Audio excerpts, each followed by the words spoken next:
Dia minta maaf. Tapi sebenarnya kalau kita simak dari apa yang disampaikan oleh Justin Hubner, sebenarnya biasa-biasa aja ya. Biasa-biasa. Kalau ada yang kebakaran jenggot, ya mungkin karena merasa barangkali. Siapa? Nah itu dia. Ketum PSSI. Nah, itu dia. Kita harus tanya sama Justin Hubner nih. Kurang apa sih Patrick Kluivert kan gitu? Ya. Ya kurang prestasi sekarang. Tunggu dulu, sosoknya ini kan luar biasa nih. Wow, mantan pemain Barcelona, Iya. ya kan? Mantan pemain Belanda, Setuju. mantan pemain Ajax Amsterdam, ya kan? Tapi kok kopong gitu ya. Kluivert belum pernah menangani tim-tim negara-negara besar. Belum pernah. Jadi memang belum teruji dia. Hitungannya kita harus menang. Kalau kita ingin membuka peluang, minimal kita berada di peringkat kedua. Sebesar apa asa itu? Kita bisa melihat asa itu besar atau tidak pada saat nanti kita melihat line up. Jadi harapan saya nanti di pertandingan melawan Irak ya Tom Hale lah, starter. Kemudian Ole Rummenigge starter. Jakob 50-50 bisa Sandy Walsh karena Sandy Walsh ternyata kemarin lebih menjanjikan. Ini melawan Irak juga kita harus hati-hati kan di lini pertahanan. Berarti menurut Bung Kesit, Irak menganggap kita underdog dong? Kita emang sejak awal dianggap sebagai tim underdog. Justru posisi itu sebenarnya lebih enak. Kalau kita bisa menempati peringkat kedua, memang perjalanan di round kelima jauh lebih terjal. Kita sampai di babak keberapa sih nanti? Kalau hati maunya kita lolos.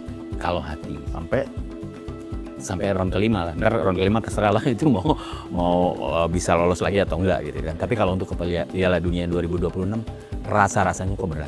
ya sampaikanlah kepada Ketum PSSI Nanti saya sampaikan. Coach Patrick Kluivert. Erik, nanti kalau sudah selesai round ke-4 kita ngobrol-ngobrol ya. Sebagai ketua umum PSSI, bukan sebagai Menpora.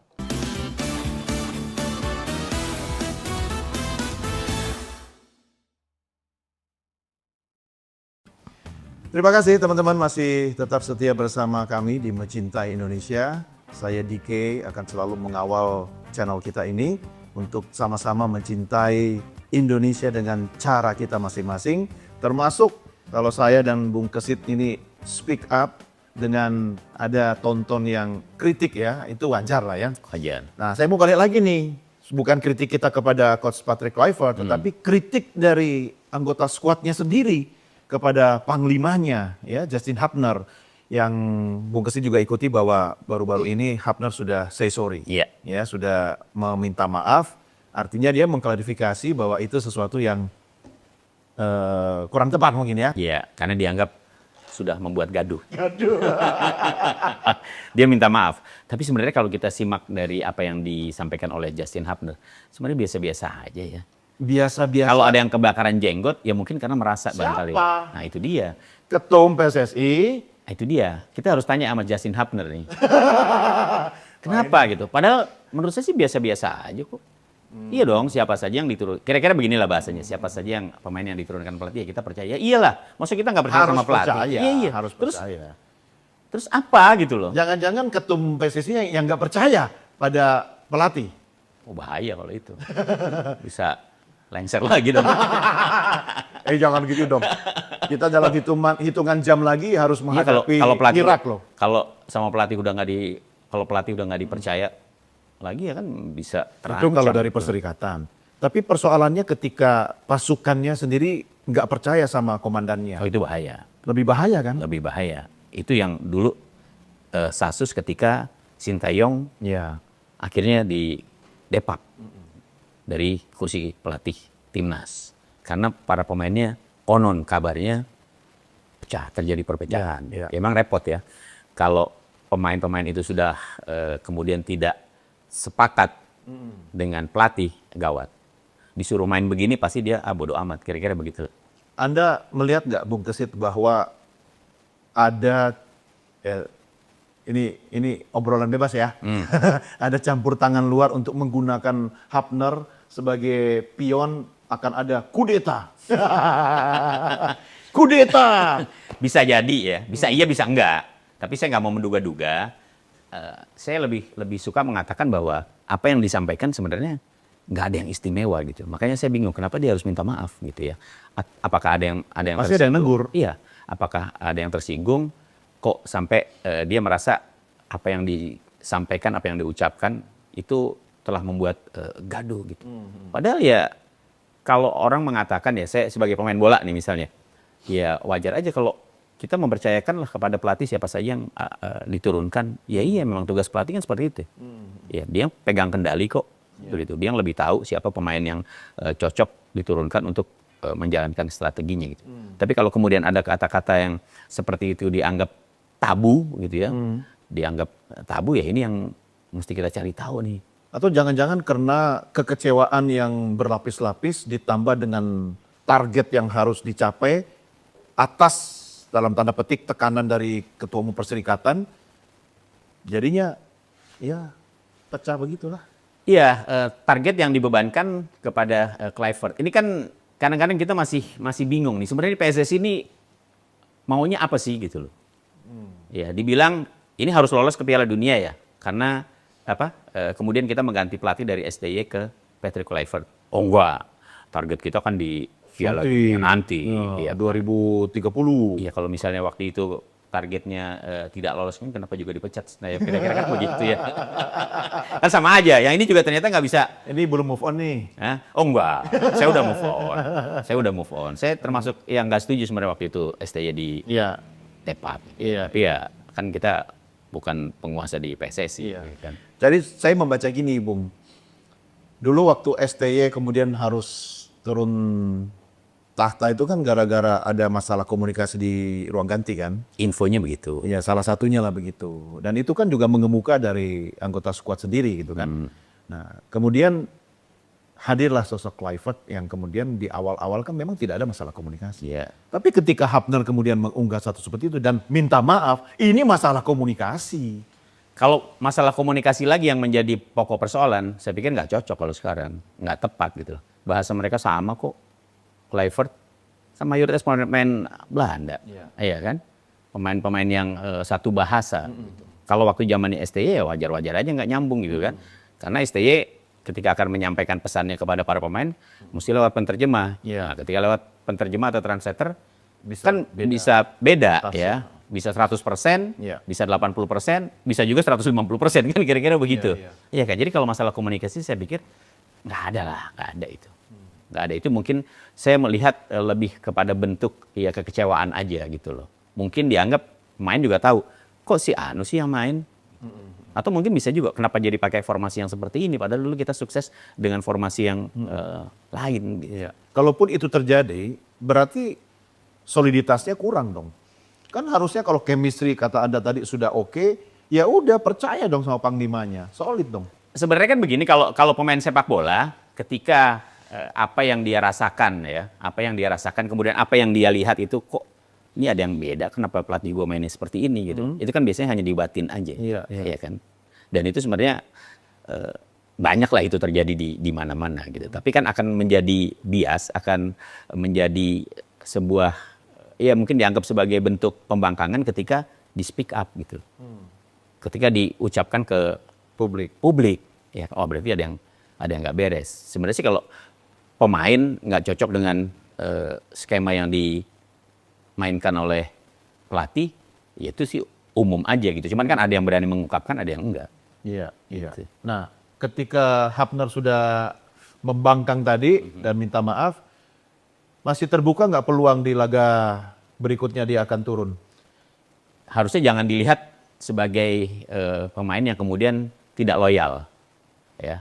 Pemain yang kemudian membangkang gitu. Kalau kemampuannya memang sangat pantas untuk bisa diturunkan sebagai starter gitu katakanlah, iya harus diutamakan itu. Kan kemampuan yang harus dilihat, bukan karena dia berbeda pendapat, ya. Kemudian lu nggak usah main. Ya pelatih bisa aja. Mungkin karena dia marah, dia tersinggung, nah udahlah, lu besok gue parkir aja nggak usah main gitu. Padahal dia punya kemampuan yang bisa diandalkan. Orang kan akan jadi curiga nih ketika kemudian Hapner nanti laga lawan Irak tidak turun, berarti ini gara-gara kemarin nih. Bisa jadi. Ya kan? Akhirnya seperti itu yang muncul. Ya, ketika Hapner tidak juga dimainkan, bisa jadi seperti itu. Oh ternyata betul. Iya. Berarti apa yang dia sampaikan kemarin itu nyata. Iya. Bisa aja seperti itu. Sekarang coba hitung-hitungannya nih Bung. Kalau laga lawan Irak nanti Hapner turun, dampaknya seperti apa? Dan kalau dia tidak turun, pengaruhnya seperti apa?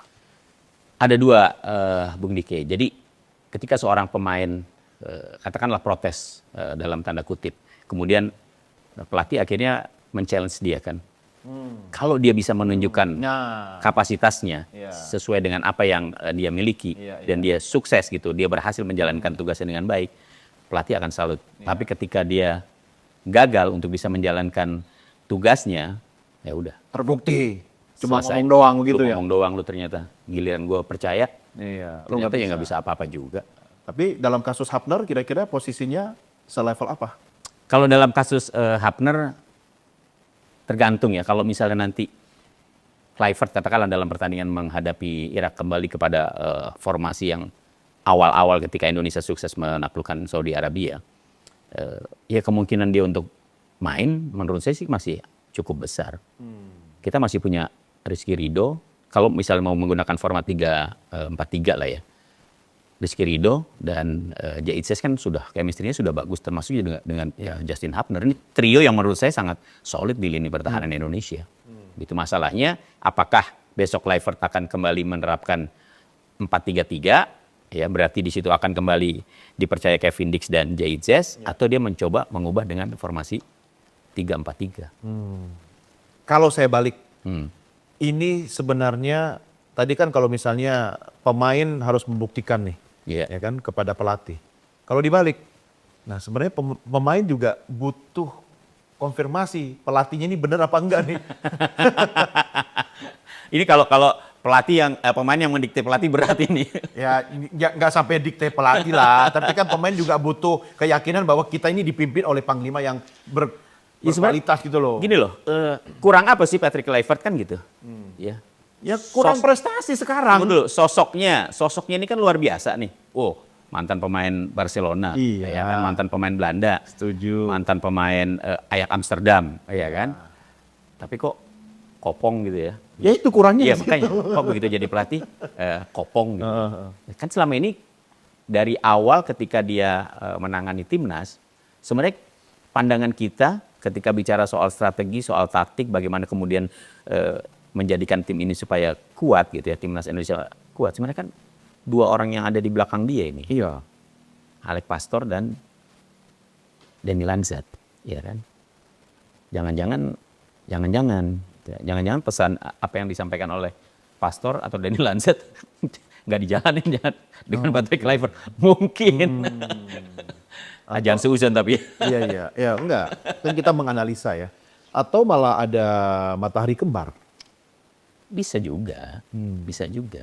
Jadi Patrick Kluivert ingin menunjukkan, gue juga bisa. Iya dong. Atau Denny Lanzat gitu kan. Gue pakai yang ini aja coba. Kan dia pelatih kepala. Iya. Iya kan. Dua asisten itu kan hanya sebatas memberikan masukan aja. Iya. Tapi bisa bikin Kluivert binder lah. Harusnya sih enggak. Ya. Karena kalau dari sisi tadi saya bilang nama besar, ya Kluivert jauh lebih mentereng lah dibandingkan dengan Alex dan juga Denny Lanzat. Cuma kan kalau pemain itu bersinar di lapangan, belum tentu juga bisa jadi pelatih. Oh iya, banyak itu ex pemain yang hebat, tapi Gagal ketika jadi pelatih. ketika jadi pelatih tidak bisa apa-apa. Kluivert ada di posisi apa? Kan belum teruji secara penuh gitu loh. Kluivert belum pernah menangani tim-tim negara-negara besar. Belum pernah. Jadi memang belum teruji dia. Belum teruji. Makanya timnas Indonesia ini kan jadi seperti tempat atau arena dia buat menunjukkan kapasitasnya begitu. Tapi ternyata belum. Coba-coba maksudnya. Pada akhirnya. Saya jadi ingat iklan buat anak kok coba-coba gitu. Iklan tuh. Tapi ketika dia bilang ini kita harus anggap sebagai final, harusnya nggak ada lagi coba-coba gitu loh. Iya, idealnya kan seperti itu. Ya namanya pelatih pasti dia akan berbicara seperti itulah. Tapi kan apakah kemudian dia dikatakan sebagai pelatih yang hebat, ya kemudian dikatakan pelatih yang hebat atau tidak bisa berbuat apa-apa ya pada saat hasil akhir itu kan. Iya, kan kita cuma melihat hasil akhir kan. Iya. Nah pertanyaan saya Bung Gesit, ketika ada masalah dengan Arab Saudi, kemudian rame lagi dengan statement Hapner, apakah soliditas pemain itu akan bisa dijaga untuk melawan Irak? Seharusnya tidak ada yang perlu dipersoalkan dengan apa yang disampaikan oleh Hafner ya. Walaupun Hafner lagi-lagi saya katakan dia sudah minta maaf ya karena dianggap sudah membuat gaduh gitu ya. Keutamaan tim kan harus tetap nomor satu, gitu ya. Apalagi kita menghadapi laga yang semakin krusial. Ya, jadi akan sangat ironis kalau kemudian gara-gara ucapan Hafner kemudian merembet kemana-mana, soliditas tim menjadi tidak baik dan akhirnya pertandingan lawan Irak malah tambah kacau balau. Karena waktunya sangat mepet. Waktunya sangat mepet. Kita hanya punya waktu 2 hari untuk menyiapkan diri menghadapi pertandingan yang lebih penting dibandingkan pada saat menghadapi Arab Saudi. Soalnya ini kan Hafner loh. Saya aja ngomong miring sedikit, minta maafnya berhari-hari loh. Apalagi seorang Hafner. Mudah-mudahan Hafner paham. Oke, kita ngopi lagi. Oke. Daripada nanti saya diprotes sama Bung Kesit, ya kan? Harus minta maaf. Maaf ya, teman-teman. Kita break dulu ya, siapin kopi ya. Mencintai Indonesia akan balik lagi, sesaat lagi.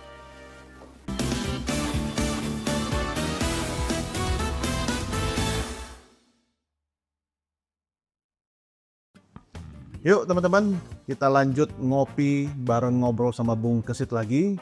Karena dalam hitungan jam lagi nih Bung Kesit, kita akan berhadapan dengan Irak. Ini bukan kaleng-kaleng, ya. Kalengnya juga kaleng kongguan ini, rantainya emas dan bukan sepuhan ini. Sebentar, kita coba bedah dulu. Ya. Tapi bedahnya ini dulu nih, kita bandingkan dulu nih Arab Saudi, kemudian sama Irak nih. Apa yang harus Anda sampaikan? Pertama, Irak ini juga tidak jauh berbeda dengan Arab Saudi. Ranking mereka di FIFA juga hanya selisih 1 kok. Bahkan Irak jauh lebih bagus ya. Dia ada di 58, Arab Saudi 59. Memang kalau dari sisi pengalaman tampil di Piala Dunia, Arab Saudi jauh lebih hebat ya, 7 kali. Sementara Irak baru 1 kali tampil di Piala Dunia. Tapi kalau kita bicara bagaimana kekuatan Irak ini juga menjadi salah satu kekuatan di Asia yang sangat ditakuti. Ya, pertama karena memang mereka punya tipikal permainan yang cepat ya. Mereka pressure-nya itu sangat luar biasa. Kita sudah merasakan dalam round kedua waktu itu kita menderita 2 kali kekalahan dari Irak. Jadi kita sudah tahu betul lah bagaimana kapasitas dari tim ini. Minus drama. Irak memang tim yang menurut saya kekuatannya pada saat ini ya, kalau menurut hitung-hitungan saya jauh lebih dahsyat daripada Arab Saudi. Kenapa kita harus takut pada Irak? Ya karena dalam sejarah pertemuannya 2 pertemuan terakhir kita nggak menang. Di ajang Piala Asia kita kalah. Di kualifikasi Piala Dunia di round sebelumnya di round 2 kita 2 kali kalah. Beda kan ketika kita menghadapi Arab Saudi. 2 pertemuan terakhir kita menang sekali, seri sekali. Kita nggak pernah kalah. Ini berarti memang benar-benar laga hidup mati dong ya? Hidup mati. Dua-duanya sebenarnya hidup mati. Nah setelah kita kemudian dikalahkan Arab Saudi, kemudian beban kita seperti apa untuk tetap menjaga asa? Bebannya jauh lebih berat, Bung Dike. Ya itu hitungannya gimana nih? Hitung-hitungannya kita harus menang. Kalau kita ingin membuka peluang, minimal kita berada di peringkat kedua. Kita nggak boleh seri sama Irak. Kalau seri menurut saya terlalu riskan. Ya. Menang akan lebih aman. Karena kalau kita bisa menang lawan Irak, kemudian katakanlah di pertandingan terakhir Irak menghadapi tuan rumah Saudi Arabia, mereka bermain seri aja, kita yang lolos. Kita yang ada di peringkat kedua. Apalagi kalau Irak kalah, berarti 2 kali kalah kan. Jadi bagi Indonesia pilihannya menurut saya hanya 1. Kalau kita ingin menjaga asa, kita harus menang lawan Irak. Harus menang. Harus menang.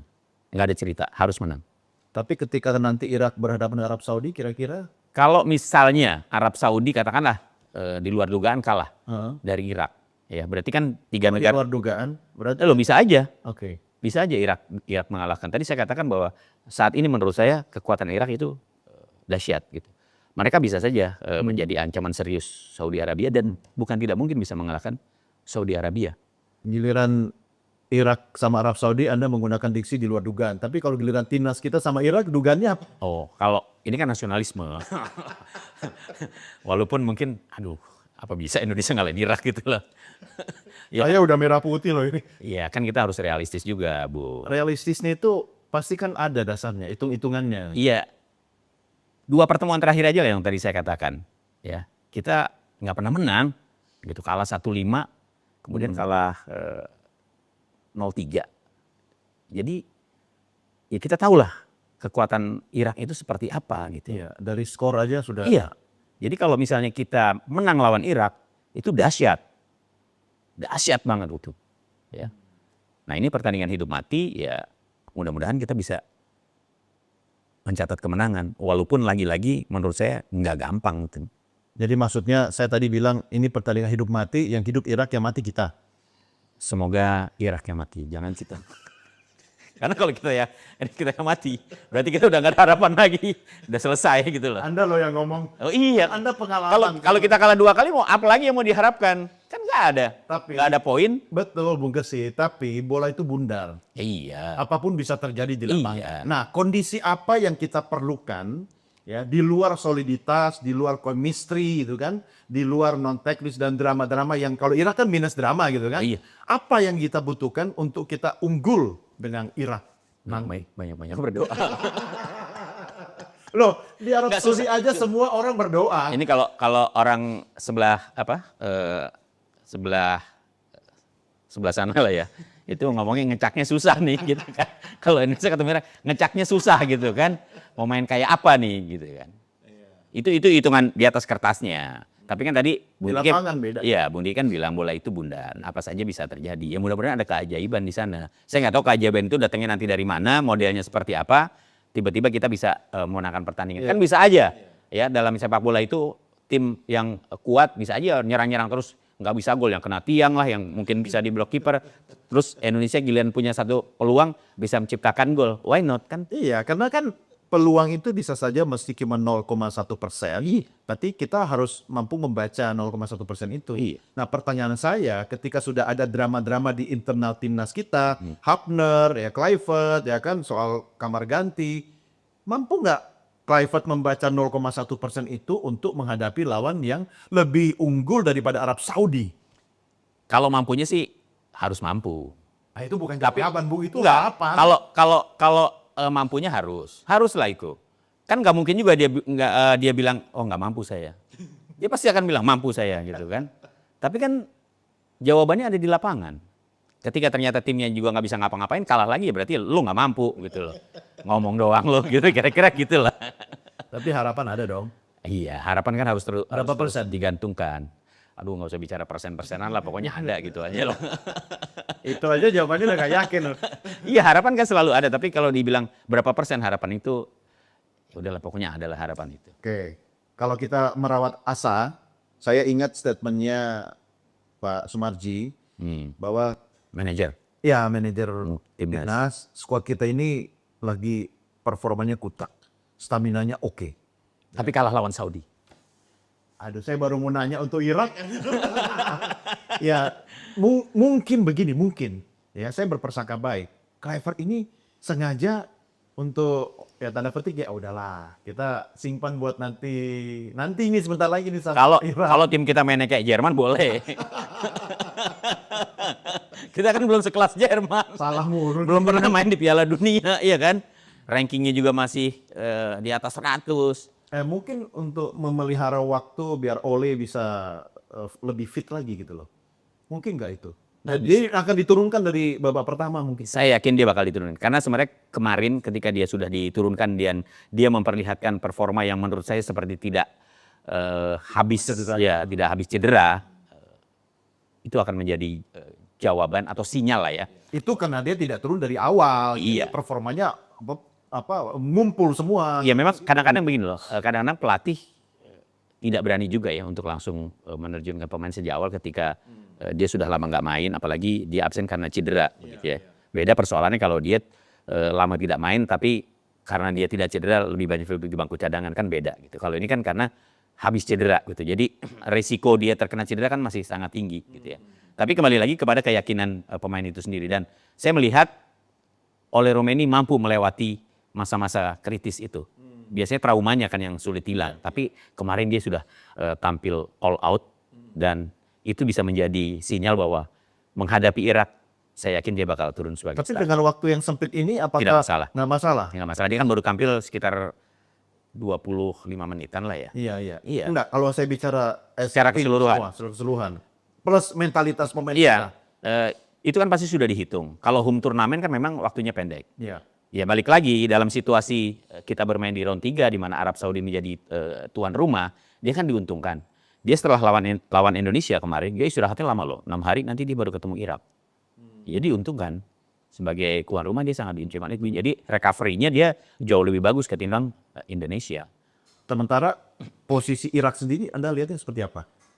Posisi Irak dia juga sebenarnya cukup diuntungkan sih ya. Dia main kedua menghadapi tim yang ya paling lemah lah di grup ini gitu kan. Jadi kesempatan Irak buat mengalahkan Indonesia kan sangat besar gitu. Karena dia baru akan tampil di laga perdana melawan tim yang habis terkoyak-koyak begitu loh. Ya, ini keuntungan buat Irak. Kalau mereka menang, artinya menghadapi Arab Saudi mereka akan lebih percaya diri. Terus bagaimana saya bisa merawat asa ketika dari hampir semua aspek kita kayaknya di bawah Irak gitu loh. Kan bola itu bunda. Jawaban saya itu. Kalau jawabannya itu dari segmen awal kita udah closing. Siapa yang menduga ketika Saudi Arabia menghadapi Argentina di Piala Dunia lalu, ternyata Saudi Arabia bisa mengalahkan Argentina. Yang akhirnya Argentina tampil sebagai juara dunia kan. Disitulah diksi bola itu benar terjadi. Padahal kan kalau kita bicara peringkat juga jomplannya kan sangat timpangannya kan sangat jauh. Perbedaan antara Saudi Arabia dengan Argentina. Tapi faktanya kan bisa. Iya, cuma kan ketika kita akan menghadapi Irak, kekuatan strategi, bagaimana line up itu penting sekali. Oh iya. Awal sudah kita Pasti. persiapkan gitu. Pasti. Jadi semula kan saya beranggapan begini loh. Pada saat round keempat ini akan dimulai, sebenarnya peluang tim itu semuanya sama. Ketika Indonesia sukses sampai melaju ke round keempat, itu kan sudah sangat luar biasa. Tim yang peringkatnya paling jauh ya, tapi berada di round Lompatan ya? keempat. Iya, berada di round keempat. Kemudian juga etalase pemain-pemain Indonesia kan sangat luar biasa. Kan itu yang membuat Pertempuran bintang. Iya, itu kan yang membuat kemudian Arab Saudi dan juga Irak tidak berani main-main dengan Indonesia. Ini yang kita hadapi gitu ya, menurut Irak atau Saudi Arabia. Ini bukan Indonesia seperti yang sebelumnya loh. Ini Indonesia yang sudah berisikan pemain-pemain Eropa. Itu yang membuat Saudi Arabia tidak berani memandang sebelah mata Indonesia. Dan itu juga membuat Irak lebih mudah membaca peta pertahanan kita sekarang ketika kemudian bisa di babak Iya, Saudi kan? betul. Keuntungan Irak itu tadi. Ya, dia belum bertanding, kemudian menghadapi tim yang baru saja kalah. Dia sudah bisa melihat bagaimana pola permainan Indonesia di bawah Kluivert. Mereka punya modal 2 kemenangan terakhir atas Indonesia. Iya. Faktor pelatih Irak gimana? Faktor pelatih Irak sebenarnya kalau pelatih itu kan dia hanya menyiapkan strategi. Semuanya itu kan berpulang kepada para pemainnya. Secanggih apapun, sehebat apapun strategi yang disiapkan pelatih, selama pemain-pemain itu tidak bisa menjalankannya, bullshit. Nggak akan bisa bicara apa-apa. Berarti kita hanya mengandalkan Irak itu berbuat salah dong. Berbuat salah dan tidak beruntung.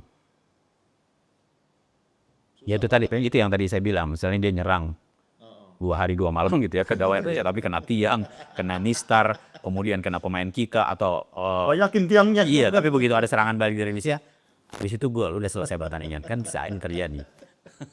Kira-kira akan kita dapatkan show yang menarik atau seperti apa ini? Ini juga pertanyaan yang sulit nih. Ya. Biasanya tim yang baru saja menderita kekalahan itu kan pasti ada beban tersendiri lah, karena pertandingan berikutnya memang harus mereka menangkan. Gitu ya. Yang dikhawatirkan ini kan belum bisa recovery gitu ya. Itu yang dikhawatirkan gitu. Tapi kalau saya sih inginnya ya mudah-mudahan forget it lah kekalahan dari Arab Saudi gitu. Dan saya masih melihat ada asa di para pemain Indonesia untuk bisa menunjukkan kemampuan terakhir mereka menghadapi Irak. Sebesar apa asa itu? Asanya cukup besar, tapi tidak sebesar ketika kita menang lawan Arab Saudi di Jakarta. Anda ini sebenarnya kali sepak bola atau politisi sih? Jermannya sudah mulai bahasa Nggak, senang. ini bahasa bola, bahasa bola. Bahasa bola tuh asik gitu loh. Oh iya, apalagi kalau permainannya asik. Iya, tambah lengkap kan? Iya. Iya. Cuma kita bukan hajar ya, kita harus hajar Irak lah ya. Menurut Anda gaspol dari babak pertama kita harus unggul duluan atau kita harus menjaga stamina sampai permainan selesai? Pragmatis aja lah. Oke. Kita melihat situasinya, karena kalau kita terlalu berani untuk bermain frontal, ini juga akan sangat beresiko. Lebih bagus kalau saya melihat bagaimana dulu Irak bermain gitu ya. Kalau memang kita harus bertahan total ya, low block ya, itu kemudian kita mengandalkan serangan balik, ya kenapa tidak digunakan gitu ya. Daripada kita melakukan serangan dari awal frontal gitu. Tapi akhirnya kita kalah seperti waktu lawan Australia. Dengan Irak yang full stamina, dia akan seperti apa kira-kira? Dari Ya, yang pasti mereka akan jauh lebih kuat lah. Mereka akan jauh lebih bukan lebih siap, artinya bermainnya bisa lebih lepas karena ini pertandingan pertama buat mereka. Oke. Buat Irak. Oke. Nah, pertanyaan saya kemudian akan balik lagi kepada waktu kita menghadapi Arab Saudi.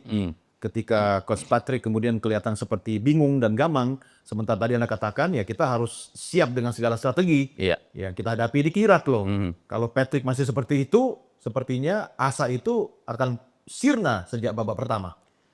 Kita bisa melihat asa itu besar atau tidak pada saat nanti kita melihat line up. Oke. Ya, dari situ kita sudah bisa ya sedikit mereka-reka lah.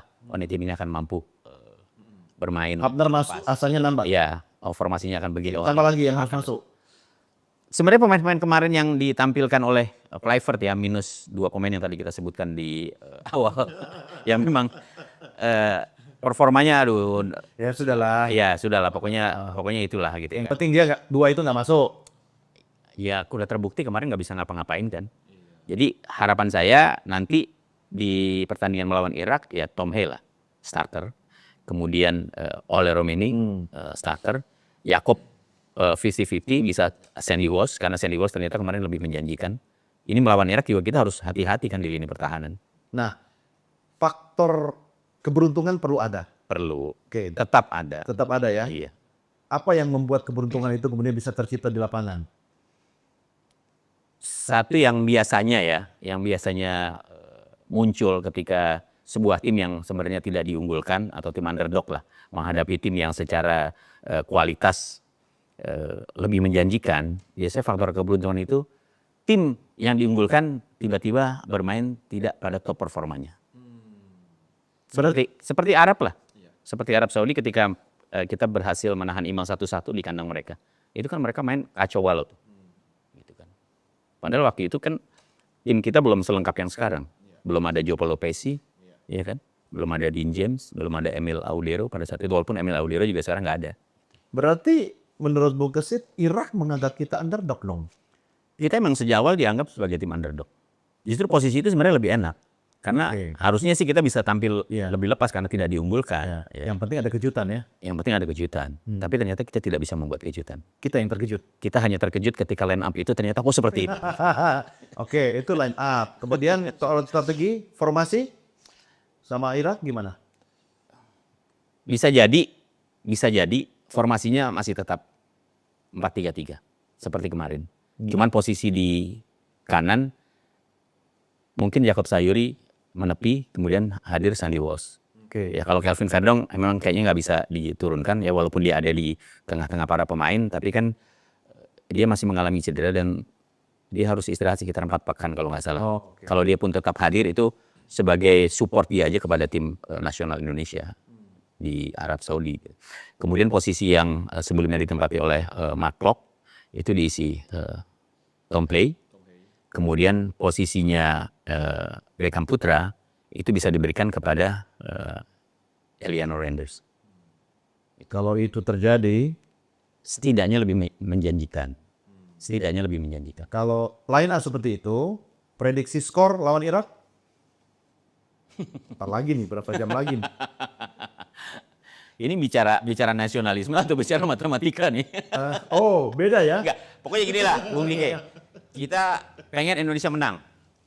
Itu bukan jawaban, saya minta skor. Ya udah 1-0 aja. Buat Indonesia lah. Saya nggak mau banyak-banyak. 1-0. Bikin gol kan susah. Iya. 1-0 aja. Nanti kita berharap Irak kalah. Gitu. Atau seri lawan Arab Saudi. Berarti kalau 0 buat Irak kayaknya Nggak mungkin. nggak mungkin deh. Ya, mungkin apa sih di sepak bola yang nggak mungkin gitu. Oke. Itu matematika atau nasionalisme? Itu bahasa sepak bola. 1-0 ya. 1-0. Terakhir, bagaimana memelihara asa sementara perjalanan kita masih panjang ini? Lewat Irak, kemudian Kalau kita bisa menempati peringkat kedua, memang perjalanan di round kelima jauh lebih terjal. Ya, karena kalau kita berada di peringkat kedua, berarti kita harus menghadapi peringkat kedua di grup sebelah. Ada Uni Emirat Arab, ada tuan rumah Qatar sama Oman. Kita nggak tahu siapa yang nanti jadi runner up ya. Untuk memperebutkan playoff. Jadi kita bertanding dulu nih. Berarti ada 1 pertandingan. Kemudian di babak playoff itu nanti ada 6 negara. Ya, dari wakil Afrika 1, wakil Asia 1, kemudian wakil dari Oceania 1, wakil dari Commonwealth 1, kemudian wakil dari CONCACAF 2, 6. Nah, Indonesia kalau lolos ke babak playoff, dia akan bertanding dulu dengan tim yang ada di bawah ini, yang peringkatnya paling bawah. Sebelum nanti bertemu dengan tim yang berada di peringkat paling tinggi, yang juga bertanding. Gitu. Jadi masih sangat terjal kalau di round kelima. Harusnya sih di round keempat ini kita ngambilnya, harusnya. saya ganti deh pertanyaannya lebih sederhana. Kita sampai di babak keberapa sih nanti? Aduh berat ya. Emang yang nanya gue nanya doang. Silakan dijawab. Kalau hati maunya kita lolos. Kalau hati Sampai sampai round kelima lah. Ntar round kelima terserah lah itu mau bisa lolos lagi atau enggak gitu kan. Tapi kalau untuk ke Piala Dunia 2026 rasa-rasanya kok berat. Sulit kita untuk bisa mewujudkan di tahun 2026. bisa terjujur di 2030. Wallahu a'lam bishawab. Kopi itu akan terasa manis ketika hasil skornya sesuai harapan Bung Kesit. Tapi kopi itu pahit kalau tidak sesuai harapan. Tapi ternyata kopi yang benar itu adalah kopi yang pahit. Dan kopi pahit ternyata nikmat. Nikmat. Jadi pahit itu tidak selamanya tidak mengenakan. Ya sampaikanlah kepada ketum PSSI Nanti saya sampaikan. Coach Patrick Kluivert. Erik, nanti kalau sudah selesai round ke-4, kita ngobrol-ngobrol ya. Sebagai ketua umum PSSI, bukan sebagai menpora. Kalau dia masih ketum ya. Masih lah. Ke tahun 2027. Oh gitu ya? Dia orang dia mau menghabiskan masa jabatannya sampai 2. Dia nggak mau berhenti di tengah jalan. Oh, kenapa ada target? Enggak. Jangan-jangan Tidak mau. lapangan bola Enggak. kita dipakai. Jangan seperti ketua umum PSSI sebelum-sebelumnya gitu ya. Yang mana? Selalu berhenti di tengah jalan. Itu dulu Pak Idul Ramayadi di tengah jalan, ya kan. Terus dulu sebelumnya juga ada Pak Lanyala Mataliti, ya kan. Dia ingin 4 tahun. Iya. Kalau yang lain-lain kan nggak pengen jadi wapres kan? Emang mau jadi wapres? Nggak tahu kan, katanya mau ngopi sama Bung Eto. Enggak, kita ngomongin bola aja. Oh sorry, saya lupa. Iya. Kita Tapi nggak ngomongin. apa-apa, Bung Kesit. Saya setuju dengan statement Anda. Asa harus selalu dipelihara. Iya. Ya. Jadi 1-0 ya Indonesia lawan Irak ya. Insya Allah. Semangat. Semangat. Thank you Bung Kesit. Sama-sama Bung Dike. Nanti kita ngobrol lagi ya setelah tahu hasilnya. Pokoknya teman-teman tetap rawat asa, tetap dukung timnas Garuda kita, dan jangan pernah lelah mencintai Indonesia. Saya Dike, sampai jumpa.